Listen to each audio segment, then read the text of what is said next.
Hello and welcome back, or welcome to my channel. My name is Rohini. I am a first-time mama or mama-to-be. I'm 18 weeks pregnant today. So today's video, I'm going to be sharing what I wish I knew before getting pregnant. I made a list. There are 7 things I wish I knew, kind of 7 broad topics. And I am someone who always wanted to be a mom. I was so looking forward to getting pregnant my whole life, pretty much.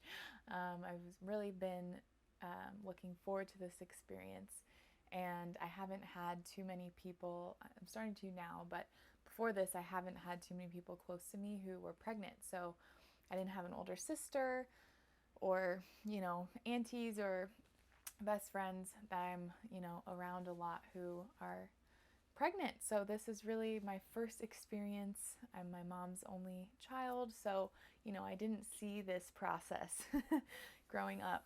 My intention with this video, of course, is to share some things that come from my perspective and my truth. I invite you to take what resonates with you within this video and just leave what doesn't. And if you like this video and want to watch more of this type of content, make sure to subscribe and give it a like. This video is really a big sister type of chat, This is the chat I wish I had with the big sister that I don't have. So I'm hoping to be that for you. Overall, I should emphasize that pregnancy and becoming a mom is the most beautiful thing that's ever happened to me, and every day I'm blown away in gratitude for this experience. And of course, it's easier to say that now when I'm well into the 2nd trimester, feeling really good, not throwing up, all of that. So number one thing that I wish I knew before getting pregnant was the random pains and physical discomforts and just weird things going on with your body. Of course, there's, you hear a little bit like, oh, you always have to pee, and, maybe you throw up a lot first trimester, but there's so many other random things that I just never would have expected.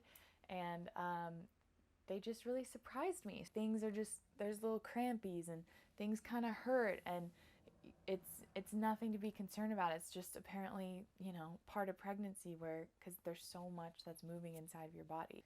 Sciatica, for instance, I experienced that one night for hours, and it was so painful. I'd never had that before, but it was just like tingling, shooting, sharp pain all the way down the nerve in my leg from my spine all the way down, and it was so painful.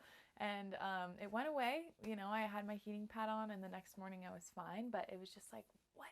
And then I looked it up, and apparently sciatica is very normal with pregnancy. I was like, okay. Low back pain. I'm someone who kind of already experienced that before pregnancy, but of course it's very common since your womb. There's so much going on, so much more weight that you're carrying, and your hips are shifting and everything's opening, and it's just lots of stuff moving around. So the low back pain definitely is a thing.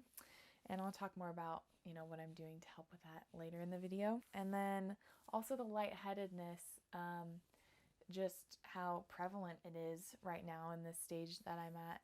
I'm 18 weeks, and apparently it gets better in the 3rd trimester, but it really is something just to be mindful of, and I really can't overexert myself, and I just have to really, go slow and make sure that I'm drinking a lot of water, all of that.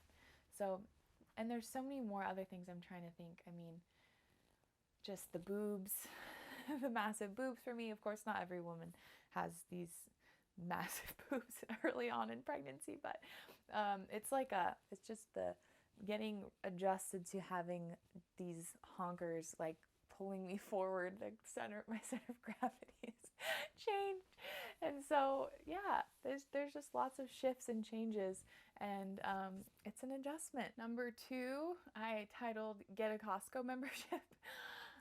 Because the amount of food and snacks that I need on hand is like nothing I've ever experienced before. Snacking and eating constantly, or rather having small meals very frequently throughout the day, is key. I found that it's completely key to feel good throughout the day. I have to eat every 2 hours at least, something substantial, preferably protein or fat. And it's an adjustment because you can't just like run out on a long errand without packing snacks. And it's great. My midwife said, like, this is preparing you to be a mom because, you know, you always need to bring snacks for the kiddos. And so now wherever I go, I have a little snack bag. And it's so much better that way because I've tried to just push the limits and, you know, not bring my snacks with me, and I end up feeling so bad. It just, if any of you, you know, have experienced this, it's just like you're getting hungry, you're like, okay, I really should eat now. And then it's a fast crash into nauseous, dizzy, like so cranky, just tired, needing to nap. It's like everything just crashes really quickly and it's not worth it. So having a Costco membership or just stocking up on healthy snacks and having them in bulk is key. It's helped me so much. Having the chomps, I think they're called, the chomps, like beef sticks, they're grass-fed, they're good quality beef. Those have been my lifeline, just taking them with me, making sure I have some protein on hand. I've had Go-Go Squeeze with me as well. I bring crackers, apples, bananas, nut mixes, but really it's just been making sure I'm eating enough protein with my meals. I also suspect that this method would have helped me a lot first trimester. I was so nauseous that I really didn't eat much, but I think if I had forced myself to eat every hour and a half something, I think I would have felt better overall. So I'm going to try that with the next pregnancy and see if it helps. Number 3 thing or topic I wish I knew is sleeping. Pretty broad, but I didn't realize, like I said, that the discomfort with sleeping would start kind of so early in the pregnancy. And something else I had no idea about is that you can't sleep on your back when you're pregnant. And I should say, caveat, mostly at the end, that becomes really important because you will end up being short of breath because of how your uterus is like weighing on certain organs.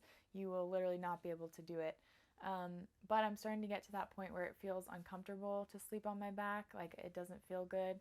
And so that is an adjustment because I'm normally a back sleeper most of the time. And then the other thing that I had no idea is it's best to sleep on your left side because of, I'm forgetting exactly why, but it's something about the way that the blood flow is and getting enough blood to your heart and to the uterus, and it's just like the optimal way to distribute your weight while you're sleeping so everything is still able to function as it needs to. And so that is an adjustment. It's hard to sleep in one position. It kind of weighs on the body, and so, you know, getting the pillows up in there and just having the right situation, and also cuddling, like the sleeping situation is very different, and I didn't really expect that, especially since I'm not that huge yet, but it's starting to become definitely more of a thing. And my midwife reassured us in our group prenatal circle that your body will let you know if you're doing something that's going to hurt you or your baby. Like, you will wake up and you will move out of the position, or, you know, you will feel out of breath or discomfort, and then you'll move. Like, you're not going to just hurt your baby without realizing it. So that was very nice to hear. So it's just more of a, you read it, you're like, oh God, I can't sleep on my back, I'm going to hurt my baby. But you know, your body knows, and that's the beautiful thing about pregnancy, is learning to trust your body and the wisdom of your body, and it's so important. So number 4, perhaps the most important, is the inner journey. I wish I had known and heard and had more references about the inner journey that happens within pregnancy, and I had, you know, some ideas. I've read a lot of books and heard a lot about the maiden to mother archetypes, or the maiden to mother journeys. These are archetypes within us. We have maiden, mother, crone as women, and we go through all of these. Hopefully the idea is that we go through all of these in our lifetime, and when we're elders, we are in crone, and when we're mothers, we're in mother, but that's not always the case. Anyway, that's a video in itself. If you want me to make a video talking more about that, let me know, and I would be happy to. The personal journey, of course, is so different than what you could read or hear about. It's so deep and profound and difficult at times. The first trimester, like I shared in my other video, was very challenging for me mentally. I just didn't expect it. You know, I'd never experienced this before. It's a completely new experience. So it was very challenging, and I just felt very isolated and foggy and not like myself. And it was kind of like concerning in a way. And so I think now next time going into it, I'll have so much more wisdom behind me since I've been through this all, and just knowing that it's okay and it will pass, and this is part of the journey, and not to rush yourself out of what you're feeling, because it's okay. The main thing I wanted to share is that the importance of having a spiritual or introspective or faith-based or self-care practice before you get pregnant, something that you already have in your routine, it's already ingrained in you as a habit, is so important to have before pregnancy. So important, because once, the flood of hormones, and your body is changing, and it's just a lot going on, and mentally there's a lot going on, a lot of worries that can come up. So it's so important to have these practices already in your tool belt, so you don't have to try and make a new habit while you're also trying to figure out what the heck is going on in your body and all of that. Journaling is huge. Meditation is huge. I've been really turning to my sound bowls lately, just to tone and come into my body, and like focus on sound. It's been wonderful.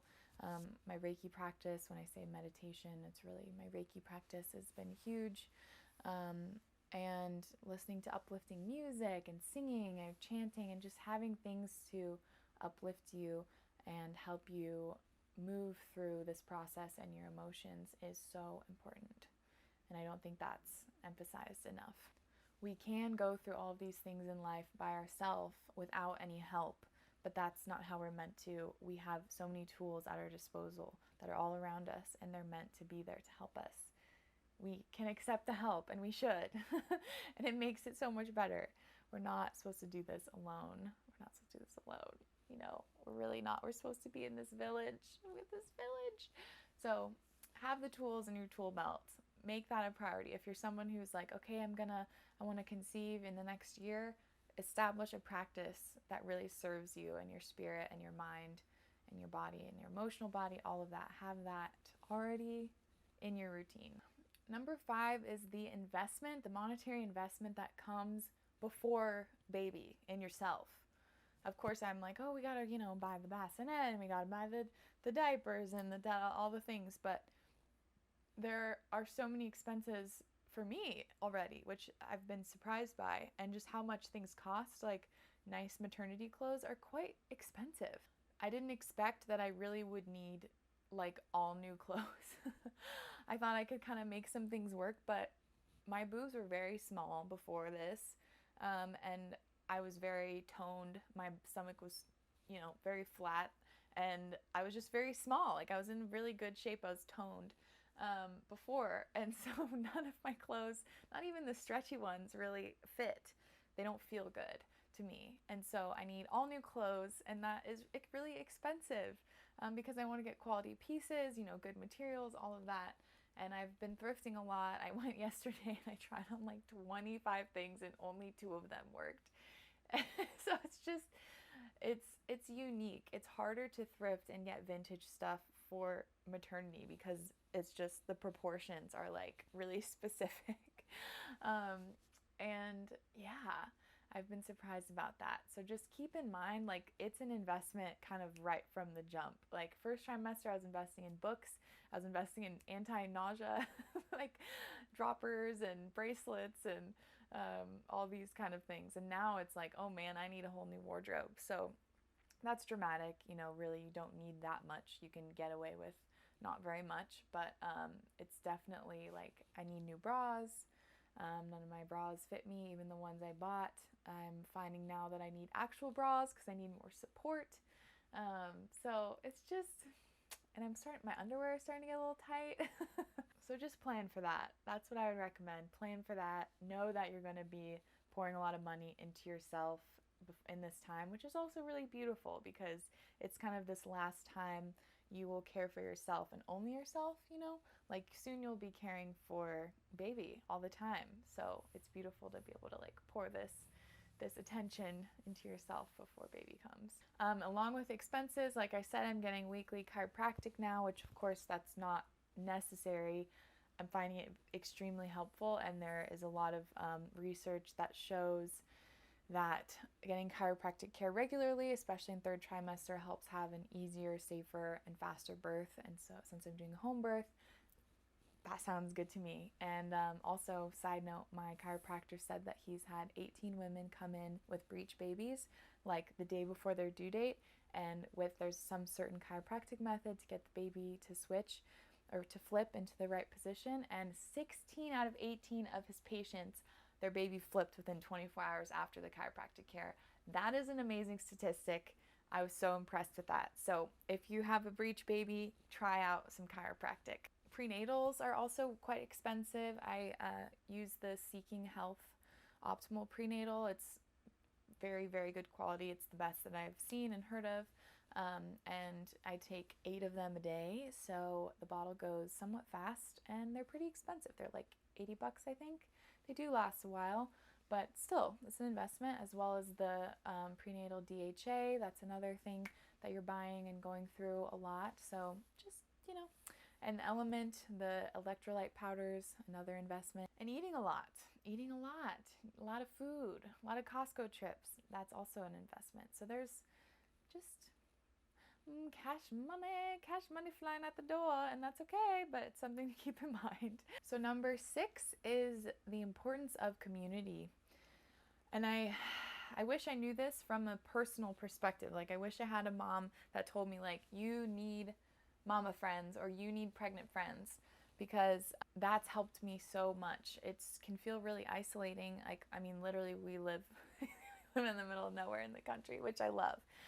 And having my prenatal group where we're all the mamas, we're all about due at the same time. We meet once a month and talk about what we're feeling, which I'm so grateful my midwife does that. They're great. I go to the farm in Tennessee. If any of you are around here and are looking for midwives, they're amazing.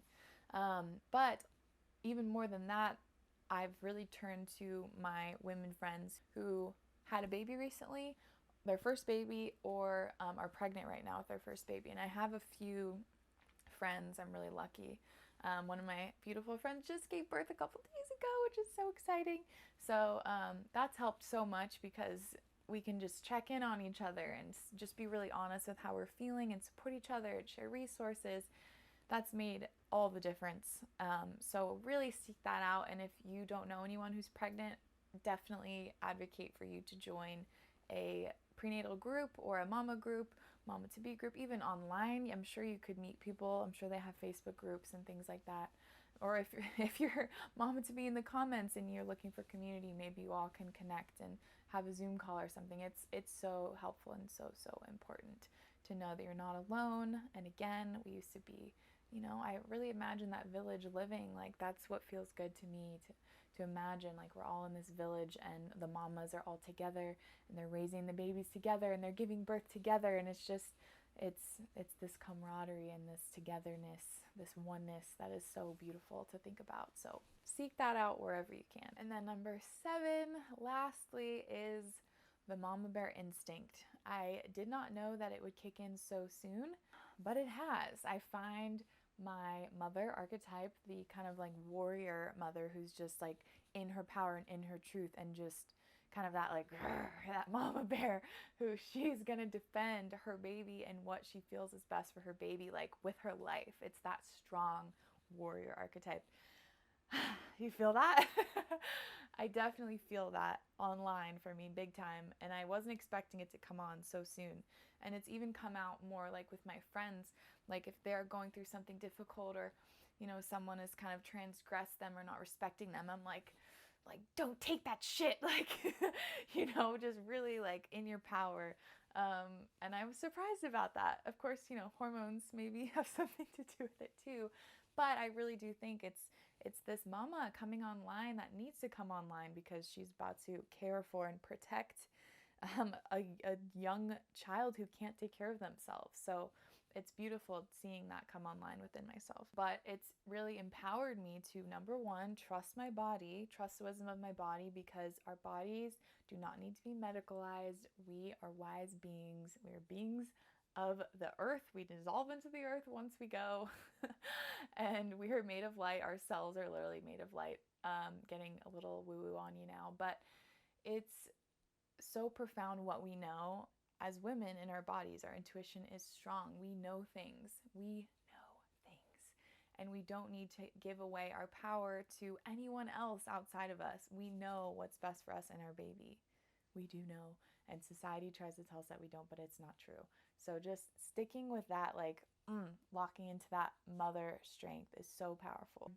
Already there are decisions to make within pregnancy that I'm just making unabashedly. Like, this is the decision that I feel in my bones, in my womb, in my heart, that is best for my baby and best for me. And I have no regrets or worries, or like, I'm not dabbling in my decisions. It's just like no or yes. Like, I know that that's wrong. I know that that's right for me and for my baby. And I think that's been really wonderful to feel that. And especially, you know, some of these decisions, they're just what is done in society in our modern day in the US. It's not the only way to go. There's other ways to go. So just finding what works for you, finding what feels good. And that's the thing. It's like a rewiring of listening to the outside sources and just taking a moment to come into yourself and saying, does that feel true to me? Does that feel good? And building that trust and instinct within yourself, because that's going to benefit your baby so much in the long run. All right, loves, mamas, or future mamas to be, or just curious friends, all of you who are watching, that is my list of things that I wish I knew before I got pregnant. Hopefully some of these maybe will help you if you're on this journey. Something that I'm reminding myself over and over is that this is an innate process that I know how to do, my body knows how to do, that we have been doing forever. It's the most natural thing that there is. And so, of course, you know, there are tools, and there's chiropractic care, and there's prenatals, and there's sleeping pillows, and fancy gummy vitamins that make your hair grow long, and fancy bras, and all these things. They're out there, but it's not really necessary. You know, like, those are all extra, and those are additions, and those are great things, but like, you know, and you have everything that you need within you to raise and grow this beautiful baby and birth this baby. So you got this, mama. I believe in you. Let's do this thing. Thanks for watching.